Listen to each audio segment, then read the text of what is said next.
Bien le bonjour, je suis Astaroth et j'espère que vous allez bien. Je sais pourquoi vous avez cliqué sur cette vidéo, c'est pour savoir si un processeur graphique est comparable du coup avec une carte graphique dédiée. Spoiler, ce sera pas toujours le cas. Non, un processeur graphique n'est pas meilleur qu'une 5090. Pour ceux qui sont là juste pour se dire « Ah non, mais au moins comme ça on fait 14 000 € d'économie », non. On n'est pas là pour traiter de ça. Aujourd'hui, je vais vous comparer le 5700G à une 1650 Ti version PC portable. Oui, version PC portable. Certes, c'est pas l'équivalent d'une 580 comme je ai pu vous montrer dans certaines de mes vidéos, je l'ai sur moi mais je peux pas vous comparer ça parce que c'est beaucoup trop puissant, c'est pas assez équivalent. Donc aujourd'hui, je vais vous montrer si c'est rentable ou non d'acheter un processeur graphique plutôt qu'une carte graphique dédiée. Déjà, pour commencer, je vais vous décrire ce que c'est un processeur graphique. Un processeur graphique, c'est une partie graphique intégrée au processeur. Donc, les i5, les Ryzen 5, les Ryzen 9, tout ça, etc. Imaginez que vous mettez une carte graphique dedans. Ça veut dire qu'elle peut faire tourner des applications, vous montrer une vidéo, surtout sur votre écran, c'est l'avantage principal, et que du coup vous n'avez pas besoin de carte vidéo, donc de carte graphique dédiée pour faire tourner votre ordinateur. Donc ça vous enlève littéralement une pièce complète de votre PC qui est du coup fusionnée, combinée à votre processeur. Sur ce, je vous laisse donc apprécier le comparatif des deux cartes graphiques qui on fera un débrief juste après. Je précise que les séquences de benchmark qui vont suivre ne sont pas faites de ma part. Je remercie les personnes qui l'ont fait, je le mettrai juste en dessous de la vidéo, ça y a aucun souci. Mais voilà, sachez-le, ce ne sera pas du tout les mêmes paramètres qui seront appliqués sur le processeur que sur la carte graphique PC portable. Franchement, là on est sur quelque chose d'assez classique. Red Dead Redemption, The Witcher 3 et GTA 5. On commence du coup par Red Dead Redemption 2 et franchement la 1650 Ti mobile, celle de mon PC portable, même si c'est pas moi qui ai fait la vidéo, franchement elle tourne super bien, en médium certes, tandis que sur de l'autre côté on est sur du low 30 fps, c'est pas du tout les mêmes zones, je vous l'accorde, mais les deux restent jouables. C'est sûr que là pour le coup c'est un point pour la 1650 Ti mobile. Ensuite on passe sur The Witcher 3. Là clairement la 1650 Ti mobile elle s'en sort super bien, elle fait tourner le jeu en ultra sans aucun problème, on règle un petit peu les paramètres et vous avez du 60 fps. Tandis qu'avec le 5700G là on est vraiment sur quelque chose de presque catastrophique. 30 fps ça tourne, je vous l'accorde, mais pour beaucoup de gamers, y compris moi, c'est pas louable sur le long terme. Donc là encore un point pour la 1650. Et ensuite on passe sur GTA 5 et là franchement j'étais assez surpris de voir que du coup, même si c'est pas exactement les mêmes presets, là on est sur du normal high contre de l'ultra, les deux tournent impeccable. Et surtout du coup pour le processeur graphique 5700G, là on est sur quelque chose d'incroyable.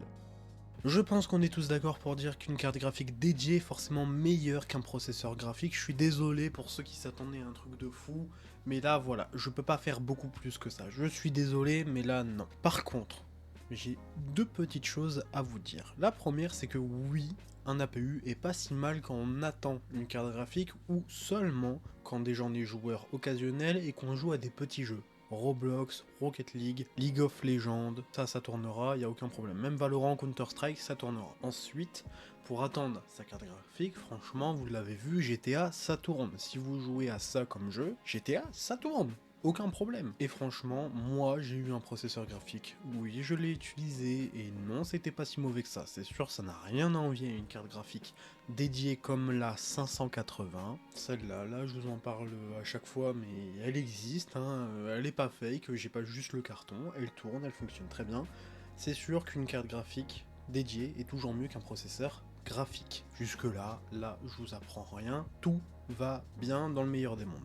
Mais en tout cas, si jamais vous voulez vraiment jouer avec un processeur graphique, je peux vous donner un deuxième conseil, et ça marche aussi pour les cartes graphiques comme celle-ci, qui peuvent pas faire de la 4K, ou qui peuvent pas avoir un nombre d'images suffisamment conséquent en 1080p.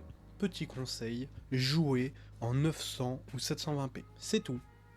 Franchement, j'ai fait ça sur mon PC portable, 60 fps sur Red Dead en ultra. Pareil sur GTA, tout va bien.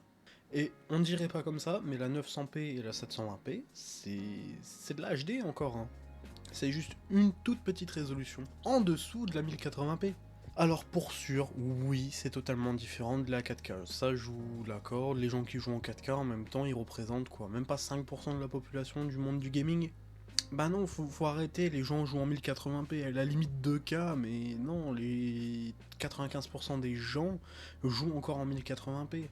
Il faut que je vous montre un schéma de ce que c'est l'équivalent 4K, 2K, 1080p, 720p. Bah d'accord, allez-y, je vous l'affiche juste là à l'écran. Je suis désolé, mais la 1080p c'est 4 fois moins que de la 4K. La 2K c'est 2 fois plus que de la 1080p. D'accord? La 720p c'est pas 2 fois moins que la 1080. Faut arrêter d'abuser là-dessus. Mais franchement, c'est incroyable. Et moi, ça sauve mes journées. Il y en a beaucoup, là, ils jouent encore en 720p, ils le savent même pas. Bah oui, c'est ça de jouer sur console. Bah oui, mais quand on peut avoir un PC qui tourne tout en ultra 60 fps, 1080p, 900p ou 720p, on s'en fout, ça tourne. Moi, c'est le conseil que je vous donne. Jouez en 900, 720p, et ça tournera nickel.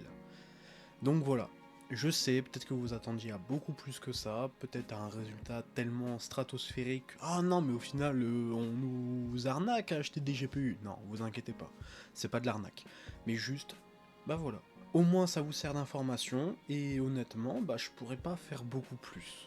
Juste, bah, ce que j'avais à dire, c'est que je me doute que c'est pas le genre de vidéo qui vous intéresse, parce que moi, il y a un truc qui m'intéresserait de voir, parce que c'est bien, j'ai un PC là, j'ai un PC là-bas, j'ai un PC là-bas derrière, bah il faudrait bien que je vous les montre au bout d'un moment, donc le jour où je peux, je vous fais une vidéo setup avec tous mes accessoires, donc volant, casque VR, tous mes petits accessoires, tous mes PC, tout.